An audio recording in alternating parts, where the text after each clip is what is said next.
السلام علیکم و رحمت الله و برکاته. امید که جور صحتمند باشید. به اکادمی آنلاین آموزش قرآن خوش آمدید.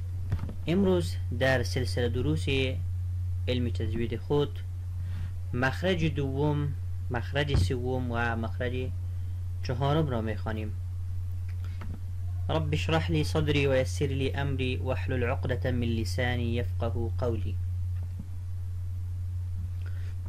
قسمی که در درس اصول مخارج ما خواندیم، البته در درس قبلی، که حلق خودش یک اصل بوده. یعنی در اصول مخارج حلق انسان چی است؟ یک اصل است و در این اصل سه مخرج جمع می باشه که عبارتن از، یعنی در خود حلق خودش یک اصل است و در خود حلق چند مخرج است؟ سه مخرج از حلق ادا میشه. سه مخرج در حلق وجود دارد.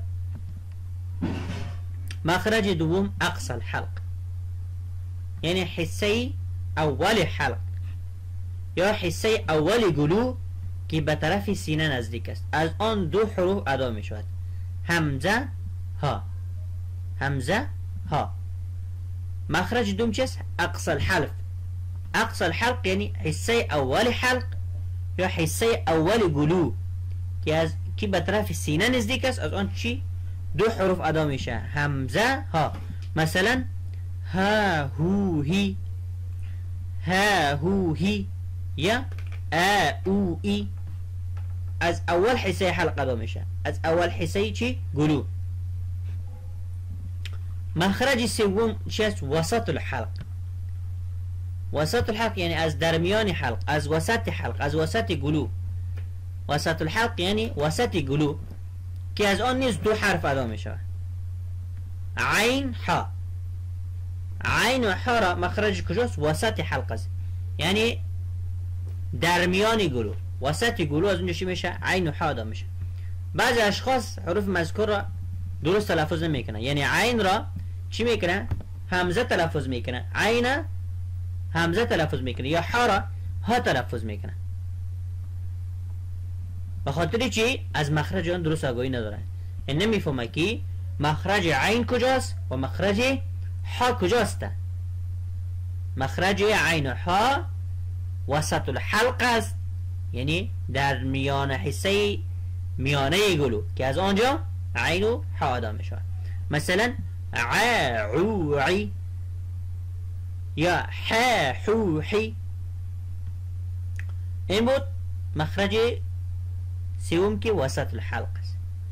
مخرج چهارم ادنى الحلق، یعنی حصه انتهای گلو، آخرین حصه حلق، حصه آخر حلق نزدیک است به طرف دهن که از آن نیز دو حروف غین و خا ادا می شود. از ادنى الحلق، مخرج چهارم میگه که از ادنى الحلق یعنی حصه آخر حلقی نزدیک است به طرف دهن، از آن چی؟ دو حروف ادا میشه. کدام است؟ غین است یکی و دیگر خا است. مثلا خا خو خی، یا غا غو غی، اغ اغ اغ، اخ اخ اخ. درست است؟ یه بود. در اینجا در اصل حلق چند مخرج بوده؟ سه مخرج. چی است؟ اقصى الحلق، وسط الحلق، ادنى الحلق، که از هر کدامش کدام حروفا که ادا می شد چی شد؟ خوانده شد. امی 6 حروفی که از سه مخرج ادا میشه، این 6 حروف را به نام حروف حلقی و یا حروف اظهار نیز یاد میکنن. به خاطر حروف حلقی یاد میکنن که چون از حلق ادا میشه. رول اساسی را در ادا کردن اینها چی داره؟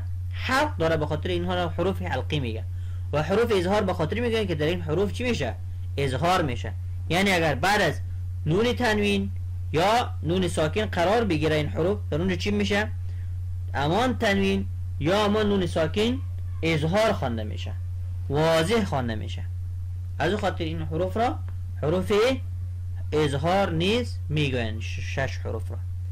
این بود درس مخرج دوم، سوم و چهارم که اصلش حلق بود که خوانده شد و مثال های آن وضاحت داده شد. امید که از این بهره برده باشین و این درس های تجوید را با دیگران نیز شریک بکنین تا دیگران نیز بتوانند علم تجوید را از صفحات مجازی فرا بگیرند تا بتوانند که قرآن شریف را درست خوانده بتوانند. جزاکم الله خیر.